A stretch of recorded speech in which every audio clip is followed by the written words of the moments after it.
എല്ലാവർക്കും കഥകളിലേക്ക് സ്വാഗതം. പന്തളം എന്ന് പറയപ്പെടുന്ന പ്രദേശം 12 കരകൾ കൂടിയതാണ്. അവയിൽ ഒരു കരയുടെ പേരാണ് കൈപ്പുഴ. തമ്പാൻ്റെ കോവിലകം ആ കരയിലായിരുന്നു. അതുകൊണ്ടാണ് അവർക്ക് കൈപ്പുഴ തമ്പാൻ എന്ന നാമം സിദ്ധിച്ചത്.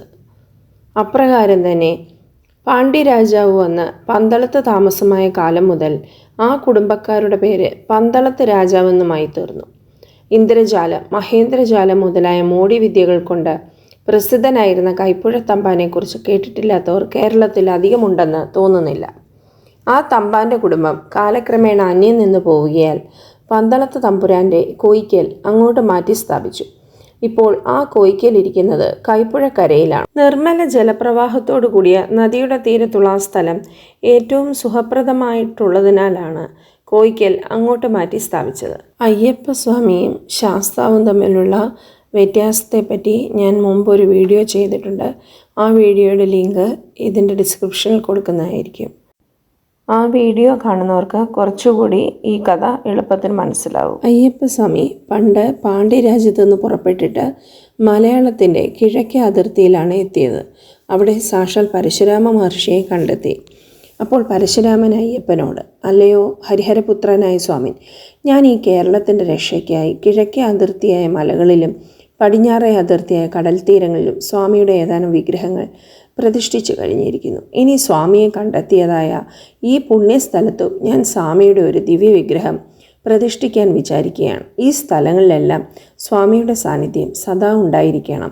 ഈ പുണ്യസ്ഥലത്താണ് പണ്ട് മാതംഗ മഹർഷി മുതലായ തപോധനന്മാർ ആശ്രമം സ്ഥാപിച്ച് തപസ് ചെയ്തുകൊണ്ടിരുന്നത്. ആ തപോധനന്മാരുടെ പാദശുശ്രൂഷ നിമിത്തം വലിയ തപസ്വിനിയായി തീർന്ന ശബരി ദശരഥപുത്രനായ ശ്രീരാമചന്ദ്രൻ്റെ ദർശനമാത്രത്താൽ മുക്തയായി തീർന്നതും ഈ സ്ഥലത്ത് വെച്ചാണ്. ഇപ്രകാരമെല്ലാം ഇരിക്കുന്ന ഈ പുണ്യസ്ഥലത്ത് സ്വാമിയുടെ സാന്നിധ്യം വിശേഷിച്ചും ഉണ്ടായിരിക്കണം. ഈ കേരളത്തിൻ്റെ പ്രധാന രക്ഷകനായി ഞാൻ സ്വാമിയെ തന്നെയാണ് കരുതുന്നത് എന്നറിയിക്കുകയും സ്വാമി അതിനെ സമ്മതിക്കുകയും ഉടനെ പരശുരാമൻ അയ്യപ്പസ്വാമി അവിടെ പ്രതിഷ്ഠിക്കുകയും ശബരി താമസിച്ച് തപസ് ചെയ്യുകയും മോക്ഷത്തെ പ്രാപിക്കുകയും ചെയ്തതായ ആ പർവ്വതത്തിന് ശബരിഗിരി അഥവാ ശബരിമല എന്ന നാമം കൽപ്പിക്കുകയും ചെയ്തു. പാണ്ഡ്യ രാജാവ് മലയാള രാജ്യത്ത് വന്ന് പന്തള രാജാവായി താമസിക്കുകയാണല്ലോ. അങ്ങനെ കുറേ ദിവസങ്ങൾ കഴിഞ്ഞപ്പോൾ പന്തളത്ത് രാജാവ് ഒരു ദിവസം രാത്രിയിൽ അദ്ദേഹം കിടന്നുറങ്ങിയിരുന്ന സമയം ഒരു സ്വപ്നം കാണുകയുണ്ടായി. അയ്യപ്പൻ അദ്ദേഹത്തിൻ്റെ അടുക്കൽ വന്ന്, ഞാനിപ്പോൾ ശബരിമലയിലാണ് താമസിക്കുന്നത്, അവിടെ വന്നാൽ എന്നെ കാണാം എന്ന് പറഞ്ഞതായിട്ടാണ് സ്വപ്നമുണ്ടായത്. ഉടനെ രാജാവ് ഉണർന്ന് കണ്ണു തുറന്ന് നോക്കിയിട്ട് അവിടെയും ആരെയും കണ്ടില്ല. എങ്കിലും രാജാവ് ഇത് സാക്ഷാൽ ഹരിഹരപുത്രനായിരിക്കുന്ന ഭഗവാൻ തൻ്റെ അടുക്കൽ വന്ന് അരുളി ചെയ്താണെന്ന് വിശ്വസിക്കുകയും അടുത്ത ദിവസം തന്നെ പരിവാരങ്ങളോടുകൂടി ശബരിമലയിലേക്ക് പുറപ്പെടുകയും ചെയ്തു. അവിടെ എത്തി കാടുകൾ വെട്ടിത്തെളിച്ച് നോക്കി ചെന്നപ്പോൾ പരശുരാമനാൽ പ്രതിഷ്ഠിക്കപ്പെട്ടിരുന്ന വിഗ്രഹം കണ്ടെത്തി. എങ്കിലും രാജാവിന് നല്ല തൃപ്തിയായില്ല. ഇവിടെ വന്നാൽ കാണാമെന്നാണല്ലോ സ്വാമി അരുളി ചെയ്തിട്ടുള്ളത്, ഇവിടെ വന്നിട്ട് സ്വാമിയെ കണ്ടില്ലല്ലോ എന്നായിരുന്നു രാജാവിൻ്റെ വിചാരം. ആ സമയത്ത് ഇപ്പോൾ എൻ്റെ വിഗ്രഹം കണ്ടാൽ മതി, അവിടെ എൻ്റെ സാന്നിധ്യം വേണ്ടതുപോലെയുണ്ട്, ആ ബിംബത്തിൽ പൂജിച്ച് സേവിച്ചാൽ സർവാഭീഷ്ടങ്ങളും സാധിക്കും എന്ന് ആരോ എവിടെ നിന്നോ വിളിച്ചു പറയുന്നതായി കേട്ടു. അതും സ്വാമി അരുളി ചെയ്തു തന്നെ എന്ന് വിശ്വസിച്ച് രാജാവ് അവിടെ തന്നെ താമസിച്ചുകൊണ്ട് വേണ്ടുന്ന ആളുകളെയും സാധനങ്ങളെയും അവിടെ വരുത്തി മുറയ്ക്ക് അമ്പലം പണിയും പ്രസിദ്ധ തന്ത്രിയായ താഴമൺ പോറ്റിയെ കൊണ്ട് കലശവും നടത്തി ക്ഷേത്രത്തിൽ പിന്നീട് നടക്കേണ്ടുന്ന കാര്യങ്ങൾക്ക് പതിവുകളും നിശ്ചയിച്ചു. ദുഷ്ടമൃഗങ്ങൾ നിറഞ്ഞ ആ വനപ്രദേശത്ത് എന്നും മനുഷ്യർ താമസിച്ച് പൂജയും മറ്റും നടത്തുക എന്നുള്ളത് അക്കാലത്ത് അസാധ്യമായിരുന്നതിനാൽ മാസം തോറും 5 ദിവസം മാത്രം പൂജ നടത്തിയാൽ മതിയെന്നും മകരസംക്രാന്തി ആട്ടവിശേഷം, അതായത് ആണ്ടിലൊരിക്കലുള്ള വിശേഷ ദിവസം ആയിരിക്കണമെന്നും അന്നു മുതൽ 5 ദിവസം ഒരു ഉത്സവം പോലെ ദേവനെ എഴുന്നള്ളിക്കുകയും മറ്റും വേണമെന്നും മകരമാസം 5-ാം തീയതി ആണ്ടുതോറും ഒരു കളഭവും 7-ാം തീയതി ഒരു കുരുതിയും നടത്തണമെന്നും മറ്റുമാണ് നിശ്ചയിച്ചത്. അപ്രകാരമെല്ലാം ഇപ്പോഴും നടന്നു വരുന്നുമുണ്ട്. എന്നാൽ ഇപ്പോൾ മകരം മുതൽ ഒന്നിടയിട്ട് 6 മാസങ്ങളിൽ ആദ്യവും കുംഭം മുതൽ ഒന്നിടയിട്ട് 6 മാസങ്ങളിലൊടുവിലും 5 ദിവസം വീതമാണ് ഇവിടെ പൂജ നടത്തി വരുന്നത്. അങ്ങനെയായാൽ ആണ്ടിൽ 6 തവണ വീതം അവിടെ പോയാൽ മതിയല്ലോ.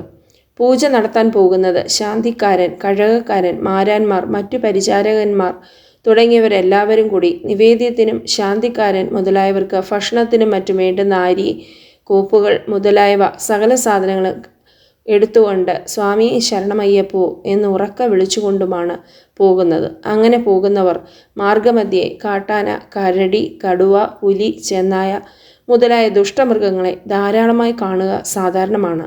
എന്നാൽ ഇവയൊന്നും അവരെ ഉപദ്രവിക്കാറില്ല. അവരുടെ സ്വാമി ശരണമയ്യപ്പോ എന്നുള്ള ആ ശരണം വിളി കേൾക്കുമ്പോൾ സകല മൃഗങ്ങളും ദൂരെ മാറിക്കൊള്ളും. അങ്ങനെ ഇപ്പോഴും കണ്ടുവരുന്നു. മകരസംക്രമ ദിവസം സ്വാമി ദർശനത്തിനായി ഇപ്പോഴും ആണ്ടുതോറും അസംഖ്യം ആളുകൾ ശബരിമലയ്ക്ക് പോകാറുണ്ടല്ലോ. അവരും ചിലപ്പോൾ വഴിക്ക് കാട്ടാനകളെയും മറ്റും കാണാറുണ്ടെന്നും ശരണം വിളിക്കുമ്പോൾ അവയെല്ലാം ഓടിപ്പോവുക പതിവാണെന്നും മറ്റും പറഞ്ഞു കേൾക്കുന്നുണ്ട്. അയ്യപ്പസ്വാമിയുടെ വാസം ശബരിമലയിൽ ഉറപ്പിക്കുകയും അവിടെ അമ്പലം പണി, കലശം മുതലായവ നടത്തുകയും ചെയ്തതിന് ശേഷം പന്തളത്ത് രാജാവ് ആ സ്വാമിയെ തൻ്റെ കുടുംബ പരദേവതയായി തന്നെ വിചാരിച്ച് ആദരിച്ചു തുടങ്ങി. അപ്പോൾ അദ്ദേഹത്തിന് ദിവസം തോറും സ്വാമി ദർശനം കഴിച്ചാൽ കൊള്ളാമെന്ന് തോന്നുകയും അത് ശബരിമലയിൽ ചെന്ന് സാധിക്കുന്ന കാര്യം അസാധ്യമായിരിക്കുകയും ചെയ്തതുകൊണ്ട് പന്തളത്ത് തന്നെ കോയിക്കലിന് സമീപം ഒരു ക്ഷേത്രം പണിയിച്ച് അവിടെയും വിധിപ്രകാരം ശാസ്താവിനെ പ്രതിഷ്ഠിച്ചു. അതിനാൽ അവിടെയുള്ള രാജാക്കന്മാർക്ക് മാത്രമല്ല, രാജ്ഞികൾക്കും ആബാലവൃത്തം എല്ലാവർക്കും പ്രതിദിനം ശാസ്താവിനെ ദർശനം കഴിക്കുന്നതിനും സൗകര്യം സിദ്ധിച്ചു. പാണ്ഡ്യ രാജകുടുംബത്തിലെ ഒരു ശാഖക്കാർ വള്ളിയൂർ എന്ന ദേശത്ത് താമസമാക്കിയതായി മുമ്പ് പറഞ്ഞിട്ടുണ്ടല്ലോ. ആ ശാഖക്കാരും കാലാന്തരത്തിൽ ആ ദേശം വിട്ട് മലയാളത്തിലേക്ക് തന്നെ പോന്നു. അവർ അക്കാലത്ത് തെക്കങ്കൂർ രാജ്യത്ത് ഉൾപ്പെട്ടിരുന്നതും ഇപ്പോൾ തിരുവിതാംകൂർ മീനച്ചൽ താലൂക്കിൽ ചേർന്നിരിക്കുന്നതുമായ പൂഞ്ഞാർ എന്ന ദേശത്ത് വന്നു ചേരുകയും ആ ദേശം തെക്കങ്കൂർ രാജാവിനോട് വാങ്ങി കോയിക്കലുണ്ടാക്കി അവിടെ താമസം ഉറപ്പിക്കുകയും ചെയ്തു. ആ സ്ഥലത്തിന് കിഴക്കുള്ള മലയിൽ നിന്ന് പുറപ്പെട്ട് ഒരു നദി മുമ്പേ തന്നെ പടിഞ്ഞാട്ട് പ്രവഹിക്കുന്നുണ്ടായിരുന്നു. അതുകൂടാതെ ആ മലയുടെ മറ്റൊരു ഭാഗത്തു നിന്നും വേറെ ഒരു നദി കൂടി ഇടക്കാലത്ത് പുറപ്പെട്ട് പടിഞ്ഞാട്ട് പ്രവഹിച്ചു തുടങ്ങി. ആ നദിയെ എല്ലാവരും പുത്തനാറ് എന്ന് പറഞ്ഞു തുടങ്ങി. അത് കാലക്രമേണ പൂഞ്ഞാറ് എന്നായി തീർന്നു. ആ നദിയുടെ തീരത്തുള്ള ദേശത്തിനും ആ പേര് തന്നെ സിദ്ധിച്ചു. ആ പേരിനെ സംസ്കൃത ഭാഷാ പണ്ഡിതന്മാർ സംസ്കൃതീകരിച്ച് പുണ്യാപക എന്നാക്കി തീർത്തിട്ടുണ്ട്. പൂഞ്ഞാറ്റിൽ രാജാക്കന്മാർ അഥവാ തമ്പുരാക്കന്മാർക്കും പ്രധാന പരദേവത ശാസ്താവ് തന്നെയാണ്. അതിനാൽ അവിടെയും കോയിക്കലിനടുത്ത് ഒരു ക്ഷേത്രം പണിയിച്ച് ശാസ്താവിനെ പ്രതിഷ്ഠിച്ചിട്ടുണ്ട്. അവിടെയും ഇപ്പോൾ ക്ഷേത്ര മര്യാദ പ്രകാരം ദിവസം തോറും പൂജ മുതലായവയും ആണ്ടുതോറും ഉത്സവം മുതലായ അടിയന്തരങ്ങളും നടത്തി വരുന്നുണ്ട്. തെക്കങ്കൂർ, വടക്കങ്കൂർ, ചെമ്പകശ്ശേരി, കായംകുളം മുതലായ രാജ്യങ്ങൾ പിടിച്ചടക്കിയ ശേഷം പന്തളം കൂടി തൻ്റെ രാജ്യത്തോട് ചേർത്താൽ കൊള്ളാമെന്ന് തോന്നുകയാൽ തിരുവിതാംകൂർ മഹാരാജാവ് അതിനായി ശ്രമിച്ചു തുടങ്ങുകയും ഒരു വലിയ യുദ്ധവും മറ്റും കൂടാതെ അത് സാധിക്കുകയും ചെയ്തു. ഒരു ഉടമ്പടി പ്രകാരമാണ് തിരുവിതാംകൂർ മഹാരാജാവ് പന്തളം ദേശം കൈവശപ്പെടുത്തിയത്. പന്തളം ദേശം പന്തളത്ത് രാജാവിൽ നിന്ന് കൈവശപ്പെടുത്തിയ കാലത്ത് തിരുവിതാംകൂർ മഹാരാജാവ് എഴുതി കൊടുത്തിട്ടുള്ള ഉടമ്പടിയുടെ സാരം പന്തളത്ത് രാജാവിൻ്റെ കുടുംബത്തിൽ ചെലവിനാവശ്യമുള്ള നെല്ലും പണവും ആണ്ടുതോറും കൊടുത്ത് ആ കുടുംബത്തെ ബുദ്ധിമുട്ടിക്കാതെ എന്നും സംരക്ഷിച്ചു കൊള്ളാമെന്നാണ്. പന്തളം ദേശം തിരുവിതാംകൂറിൽ ചേർത്തിട്ടും ശബരിമല ദേവസ്വം ആ സർക്കാരിൽ ചേർത്തിട്ടില്ലായിരുന്നു. അവിടെ നടപരമായിട്ടും മറ്റുമുള്ള ആദായം കാലക്രമേണ വളരെ വർദ്ധിക്കിയാൽ ആ ദേവസ്വവും പിന്നീട് തിരുവിതാംകൂർ സർക്കാരിൽ ചേർത്തു. അതിനാൽ ആ ക്ഷേത്രത്തിന് ഉടമസ്ഥനായ പന്തളത്ത് രാജാവിന് അവിടെ നിന്നും വലിയ വരുമാനമില്ല.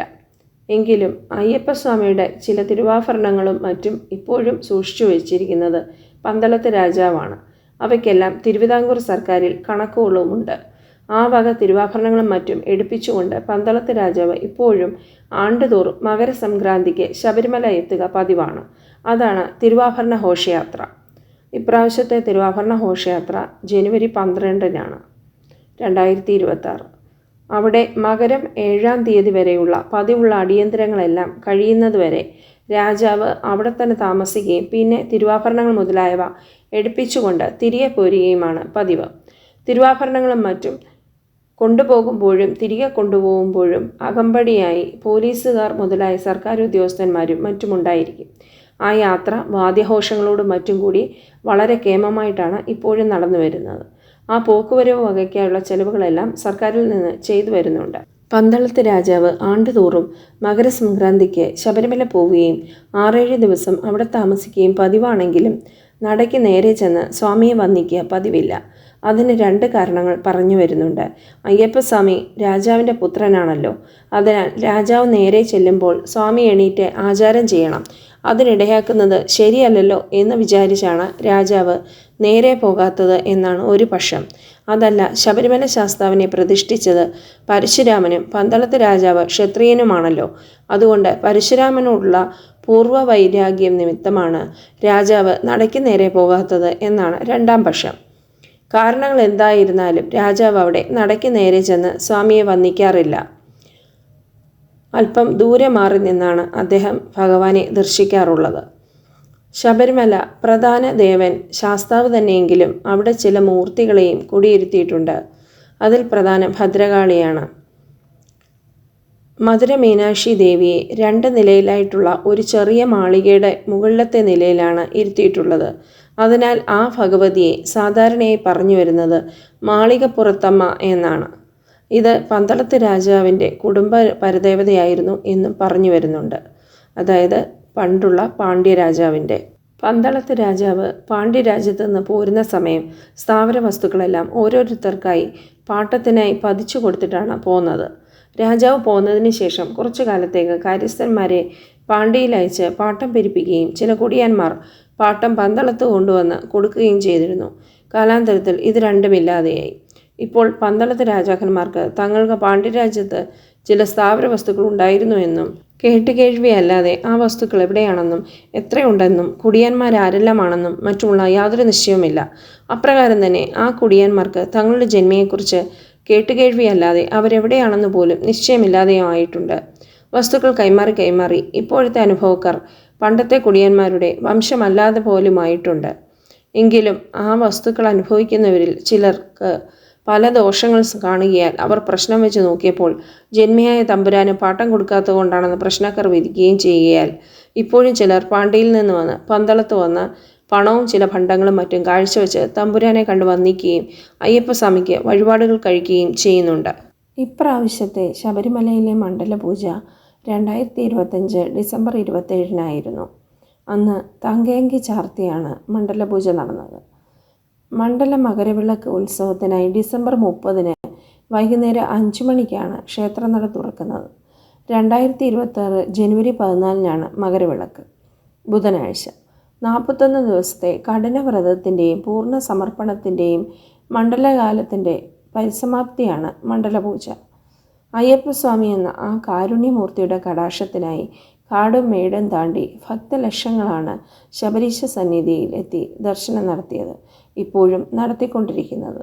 എല്ലാവർക്കും സ്വാമിയുടെ അനുഗ്രഹം ലഭിക്കട്ടെ. സ്വാമിയേ ശരണമയ്യപ്പ. ശരണമന്ത്രങ്ങൾ ഭക്തിസാന്ദ്രമാക്കിയ വൃശ്ചിക ധനുമാസ അന്തരീക്ഷം പരമപവിത്രമാണ്. ശരണം വിളികൾ ഇനിയും മുഴങ്ങട്ടെ. എല്ലാവർക്കും ഈ വീഡിയോ ഇഷ്ടമായെന്ന് കരുതുന്നു. ലൈക്ക് ചെയ്യുക, ഷെയർ ചെയ്യുക, സബ്സ്ക്രൈബ് ചെയ്യുക. Thank you.